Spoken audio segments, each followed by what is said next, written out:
መክሸፍ እንደ እስክንድር ነው ባይዘው ያሞኔ ተበቅሎታል አስረስ በደንብ አርጎ ነው የተበቀለው ዘመንም በደንብ አርጎ ነው የተበቀለው ህገ ደንብ በማጽደቅና ከፍተኛ አመራሩን በመሰየም በስኬት ተጠናቋል። በዚህም መሰረት አርበኛ ዘመነ ካሴ የአማራ ፋኖ ብሔራዊ ንቅናቄ ሊቀመንበር፣ አርበኛ መከታው ማሞ ተቀዳሚ ምክትል ሊቀመንበር፣ አርበኛ ሀብቴ ወልዴ ምክትል ሊቀመንበር ለወታደራዊ ጉዳዮች፣ አርበኛ ሄኖክ አዲሴ ምክትል ሊቀመንበር ለፖለቲካዊ ጉዳዮች በማድረግ ሰይሟል። እንዲሁም የአማራ ፋኖ ብሔራዊ ንቅናቄ ከታች ለተዘረዘሩት መምሪያዎች አመራሮችን መድቧል። በዚህ መሰረት ወታደራዊ አዛዥ ብርጋዴር ጀነራል ተፈራ ማሞ፣ ምክትል ወታደራዊ አዛዥ አርበኛ ምሬ ወዳጆ፣ ምክትል አዛዥ ለወታደራዊ አስተዳደር አርበኛ ዝናቡ ልንገረው፣ ወታደራዊ ስልጠና መምሪያ አርበኛ ሳሙኤል ባለድል፣ ልዩ ዘመቻ መምሪያ አርበኛ ድርሳን ብርሃኔ፣ ዘመቻ መምሪያ ካሳምነው እዝ ለሚወከል ጓድ፣ የፖለቲካ መምሪያ አርበኛ ጌታ ስራደ፣ አደረጃጀት መምሪያ አርበኛ ምንተስኖት ወንዳፈራው፣ የድርጅት ጽህፈት ቤት አርበኛ አስቻለው በለጠ፣ የህዝብ ግንኙነት መምሪያ አርበኛ ስረስ ማረዳምጤ፣ የህዝብ አስተዳደር መምሪያ አርበኛ ዘመነ ምረት፣ ፋይናንስና ግዢ አስተዳደር መምሪያ አርበኛ አሻግሬ ባየ፣ ፖሊሲና ስትራቴጂ አርበኛ እስክንድር ነጋ፣ አጋርነትና ትብብር መምሪያ አርበኛ አበበ ፋንታው፣ የውጭ ጉዳይ መምሪያ እንዲሁ ከአሳምነው እዝ ለሚወከል አባል ምደባ ሰጥቷል። በዚህ ታሪካዊ ዕለት ሰማችኋል። የፖሊሲና ስትራቴጂ ኃላፊ የትኛውን ፖሊሲ የትኛውን ስትራቴጂ ምንድነው ያሉ የአማራ ብሔርተኝነት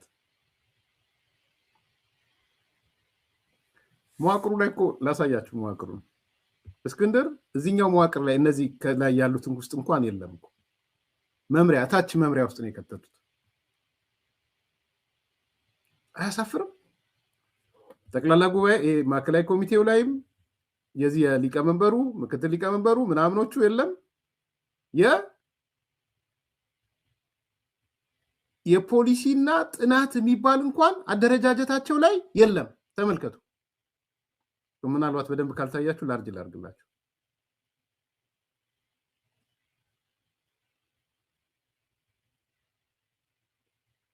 በማስር ነው ያስቀመጡት። እስክንድርን ጎትተው የፖለቲካ ጉዳዮች መምሪያ የጎንደሩ ለሻቢያ ይገበራል። ረዳት ፕሮፌሰር አስራደ የሚባለው ባይዘዌ ከሻቢያ በሚሊዮን የሚጠጋ ገንዘብ ተሰጥቶታል። ይሄ የሰሞኑ መረጃ ነው። ረዳት አስራደ የሚባለው አይመጣም። አስራደ በምንም ከማይመጡት ጎንደሮች አንዱ አስራደ ነው። አይመጣም። እስክንድርን ጎትተው ያው ሊቀመንበርም የለም። ዘሜ ወስደዋለች። እንትኖቹ ጥሩ ሰርተዋል። የትንበያቸው ጥሩ ነው። ከእናቱ ወድም ስለወጣ ማለት ነው። በራኞቹም ትክክል ነበሩ። ተቀዳሚ ምክትል ሊቀመንበር ውስጥ የለም። ምክትል ሊቀመንበር ውስጥ የለም። ጽህፈት ቤት ኃላፊ ውስጥ የለም። ኢቭን ወታደራዊ አዛዥ የለም። መረጃና ደህንነት መምሪያ ውስጥ የለም። የፖለቲካ ጉዳዮች መምሪያ ላይ የለም። የውጭ ጉዳይ መምሪያ ላይ የለም። የህዝብ ግንኙነት መምሪያ ላይ የለም። የፋይናንስና ግዢ መምሪያ ላይ የለም። እነዚህ ናቸው ሴንትራል ኮሚቴዎቹ። ማስር ከተቱት። የፖለቲካ ጉዳዮች መምሪያ፣ የጥናትና ስትራቴጂ ጉዳዮች መምሪያ እታች። በስማ መክሸፍ አይደለም። ፕሮፌሰር መስፍን መጽሐፍ አላቸው። መክሸፍ እንደ ምናምን ብለው ኢትዮጵያ ታሪክ ብለው መክሸፍ እንደ እስክንድር ነው ባይዘው እና ደጋፊዎቹ እፈሩ በጣም። ያሞኔ ተበቅሎታል። አስረስ በደንብ አርጎ ነው የተበቀለው። ዘመንም በደንብ አርጎ ነው የተበቀለው። እና እንዳያችሁት ርዕዮተ ዓለማችን ምንድነው አለ? የአማራ ብሔርተኝነት። እስክንድርን ስሙት።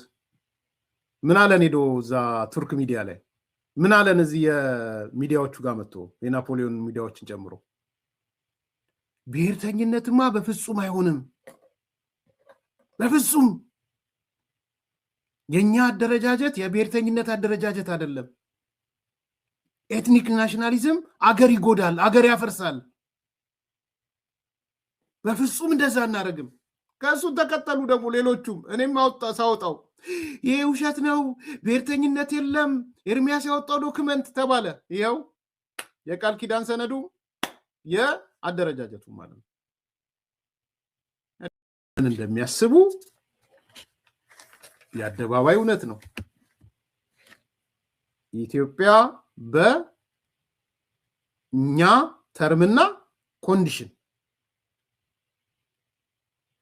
በእኛ ተርምና ኮንዲሽን ብቻ ነው የምትተዳደረው። ይሄ ነው ፖሊሲው። አንደኛ ይሄ ነው። ሁለተኛ የቃል ኪዳን ሰነዱና እኔ ያቀረብኩላችሁና ዛሬ አስረስ ያነሳውን ነገር እናንሳው። ሁለተኛውም የፈለኩት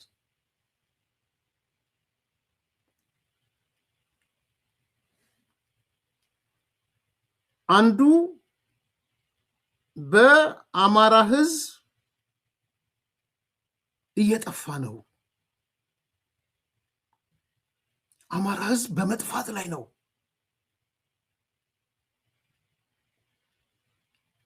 የሚል ሁለተኛ አንደኛው ትርክት እሱ ነው። የአማራ ሕዝብ በመጥፋት ላይ ነው የሚል ማለት ነው።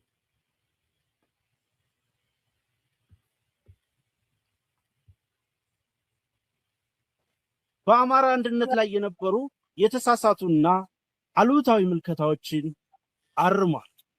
ዛሬ የአማራ ፋኖ ብሔራዊ ንቅናቄ ሲመሰረት በቀደሙ የአደረጃጀት አንድነት የማምጣት ሂደት ወቅት የታዩ ድክመቶችና ክፍተቶችን በማረም እንዲሁም የሁሉንም ባለድርሻ ተሳትፎና ትምምን በመፍጠር ጭምር ነው።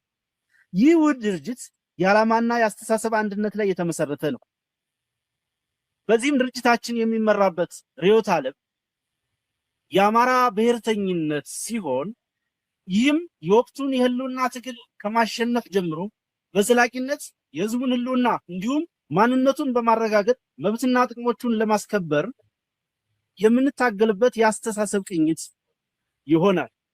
የአማራ ብሔርተኝነት በራስ በቅነት ሁለንተናዊ ውስጣዊ አቅምን በመገንባት በሀገራዊ ዲሞክራሲያዊ አንድነት ማዕቀፍ ውስጥ የህዝባችንን ህልውና በማረጋገጥ መብትና ጥቅሞቹን በማስጠበቅ የሌሎች ኢትዮጵያውያን የቡድንና የግለሰብ መብቶች የሚከበርበት ስርዓት በማንበር በፍትሃዊና ሰላማዊ አብሮነት የሀገር እዚህ ጋር ስሙና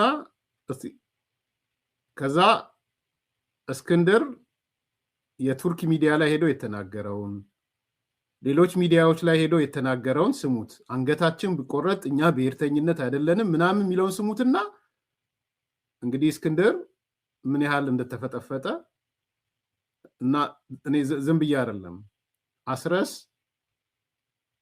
ፈጥፍጦ ነው ያሸነፈው እስክንድርን እግሩ ስር ነው የከተተው። ባይዘው እስቲ ስሙት። እዚህ ጋር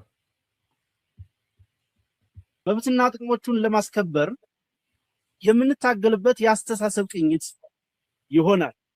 የአማራ ብሔርተኝነት በራስ በቅነት ሁለንተናዊ ውስጣዊ አቅምን በመገንባት በሀገራዊ ዲሞክራሲያዊ አንድነት ማዕቀፍ ውስጥ የህዝባችንን ህልውና በማረጋገጥ መብትና ጥቅሞቹን በማስጠበቅ የሌሎች ኢትዮጵያውያን የቡድንና የግለሰብ መብቶች የሚከበርበት ስርዓት በማንበር በፍትሃዊና ሰላማዊ አብሮነት የሀገር ቀጣይነት ለማረጋገጥ የሚተጋ ነው።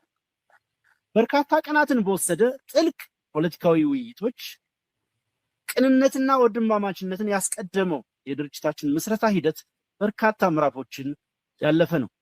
የመግባቢያ ቃል ኪዳን ሰነድን በመፈራረም የተጀመረው ሂደት የድርጅቱን ሰማችሁ አይደል? የመግባቢያ ቃል ኪዳን መፈራረምን የተጀመረው ድርጅታችን ይላል። ይሄ ማለት ነው የዛሬ 2 ወር የደረሰን ዶክመንት ማለት ይሄን የመግባቢያ ሰነዱ የቃል ኪዳን ሰነድ የሚሉት ይሄንን ለማህበረሰብ ነው የሚያወራው። ወንድሜ አማርኛ ትችል ቢለኛል እንዴ? ምን አማርኛ ለመቻል አማራ ብሔርተኛ መሆን አለብኝ? እንደ ማህበረሰብ ያጋጠመን ውስጣዊ የመበስበስ አደጋ ትግሉ በተፈለገው ፍጥነት እንዳያድግና ወደ ስትራቴጂካዊ አሸናፊነት እንዳያመራ በእጅጉ ፈትነውናል። ጠላቶቻችን በየጊዜው የተቃርኖ ቅኝትን ወደ ውስጥ በማስረግ ብሔራዊ አንድነታችንን ፈትነውታል።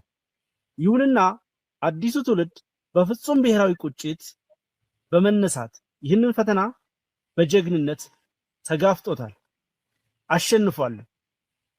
በዚህም ከውድቀት የሚነሳበትንና ከልዩነት ግርዶሽ ወደ ብሔራዊ አንድነት በመሻገር ህዝባዊ አሸናፊነት የሚያረጋግጥበትን ብሔራዊ ንቃት ተጠቅሞ የአደረጃጀት አንድነትን በትግል ለማሳካት ችሏል። ባለፉት ጊዜያት ባልተማከለ አደረጃጀት በቁርጠኝነት በተከፈለው የህይወት መስዋዕትነት የተገኙ ድሎች ያገዛዙን የስልጣን ምንጭ የሆነውን የመከላከያ ሰራዊት በማፈራረስ አገዛዙን ተራ የ4 ኪሎ ሸማቂ እንዲሆን አድርገነዋል። ትግሉ ያልተማከለ አደረጃጀት ስልትን መጠቀሙ ተለዋዋጭ እና ለአገዛዙ እንዳይመች በማድረግ በአጭር ጊዜ አገዛዙን በማያንሰራራበት ደረጃ ማዳከም ተችሏል። የአገዛዙን ጀነራሎች የጦር አዛዥነታቸውን ረስተው ምላሳቸው ብቻ የቀራቸው ተራ ካድሬዎች አድርገናቸዋል። የትግሉ የመጀመሪያው ምዕራፍ በድል በመጠናቀቁ የአገዛዙ ሰራዊት እየፈራረሰ በመሆኑ ፋኖ ወደ ተተኪ ሰራዊትነት ማደግ ስላለበትና ፖለቲካውን አደራጅቶ መምራት በማስፈለጉ የመጨረሻ አስተያየት ነው። እቺን በደንብ ስሟትና የቲዲኤፍ ደጋፊዎችም የትግራይ ዲፌንስ ፎርስ ደጋፊዎች የኢትዮጵያ መከላከያ ቲዲኤፍ ነው መሆን ያለባችሁ የምትሉም መታችሁ አብራችሁ ስሟት። እቺን ስሟት። የኢትዮጵያ መከላከያ ስለፈረሰ እኛንን ተተኪ እያላችሁ ነው። ተነጋገሩ። ሲል እስቲ በጨዋ ቋንቋ ተነጋገሩ። የቲዲኤፍ ደጋፊዎች ካላችሁ ፋኖ ወደ ተተኪ ሰራዊትነት ማደግ ስላለበትና እየፈራረሰ በመሆኑ ፋኖ የመጀመሪያው ምዕራፍ በድል በመጠናቀቁ የአገዛዙ ሰራዊት እየፈራረሰ በመሆኑ ፋኖ ወደ ተተኪ ሰራዊትነት ማደግ ስላለበትና ፖለቲካውን አደራጅቶ መምራት በማስፈለጉ አንድ የፋኖ አደረጃጀት ለመፍጠር በተደጋጋሚ ጥረቶች ተደርገዋል። የኢትዮጵያ መከላከያ ሰራዊት ስለፈረሰ ምዕራፍ 1 ተጠናቋል። ምዕራፍ 2 በዚህ በፈረሰው መከላከያ ተተኪ ሰራዊት እኛ ሆነናል። ለተተኪነት እየተዘጋጀን ነው።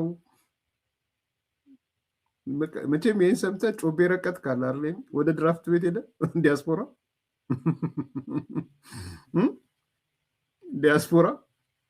ሄደ እንትን ተጋጨ። የድራፍት ቤቶች ብሉሙን ምናምን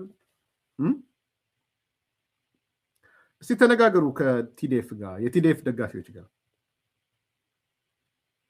ማለት ቲዲኤፎቹ በሚዲያቸውም እኛ የኢትዮጵያ መከላከያ የምንሆነው እኛ ነን ብለው ነው እየሰሩ ያሉት። እናንተ ደግሞ አሁን መጣችሁና የኢትዮጵያ መከላከያ በምዕራፍ 1 ስላፈራረስ ነው ተተኪ የኢትዮጵያ መከላከያ ሆነናል። እንደዚህ አይነት መግለጫ እየሰጡ እኮ ድሮም መጣ ሲሉ እኮ ነው እየሮጡ እኮ ጫካ ውስጥ የሚገቡት። ደመነ የት አለ? እስካሁን አልገባም። የት አለ? የድርጅቱ ሊቀመንበር እሱ ነበር፣ መስጠት የነበረበት እሱ ነበር። የት ሄደ ዘመነ? ደረሰ አልደረሰም አይደል? ልታስገቡት ሞከራችሁ። እስካሁን ለማስገባት እንዳልደረሰ ሰምቻለሁ። ባይዘው እና አስመራ ተቀምጦ ነው የኢትዮጵያ መከላከያ የሚሆነው።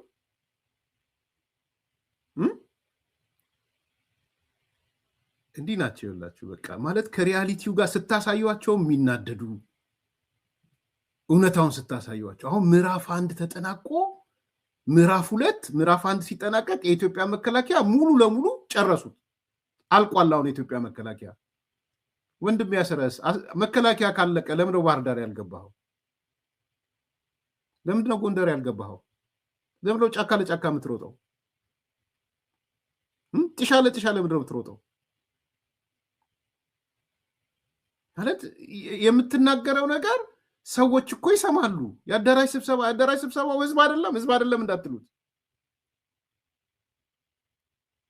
ይሄው ጎንደር ላይ ብዙ ነገር ጎንጉናችሁ ነበረ። ምናልባት ዛሬ ድርጅት ስትሉ ነገ ጦርነት ጀምረን ብላችሁ የጎንደርን ልታስተጓጉሉ ከሆነ አላቅም፣ አልቻላችሁም። ጥምቀት ደምቋል፣ ጎንደር በማየው ነገር ደምቋል። ነገ ከነገ ወዲያ ደግሞ የበለጠ ወገባችሁ ይሰበራል። ጎንደር ላይ ጥምቀት ልታስተጓጉሉ የፈለጋችሁትን። ስለዚህ የትኛው ነው ለእናንተ የኢትዮጵያ መከላከያ የፈረሰው? የቱ ጋ ነው በፊዚካሊ የቱ ጋ ነው ያላችሁት? እስቲ የትኛውን ከተማ፣ የትኛውን ወረዳ፣ የትኛውን ኮንቬንሽናል ዋር ነው የምትዋጉት? የትኛውን ቦታ ተቆጣጠራችሁ? እስቲ ይሄን ከተማ፣ ይሄንን ዞን፣ ይሄንን ምናምን ብላችሁ እስቲ ንገሯቸው ለሰው ላሏችሁ ድርጅት አይዲያል የሆነ ድርጅት ተመሰረተ ለሚሉት እስቲ ንገሯቸው።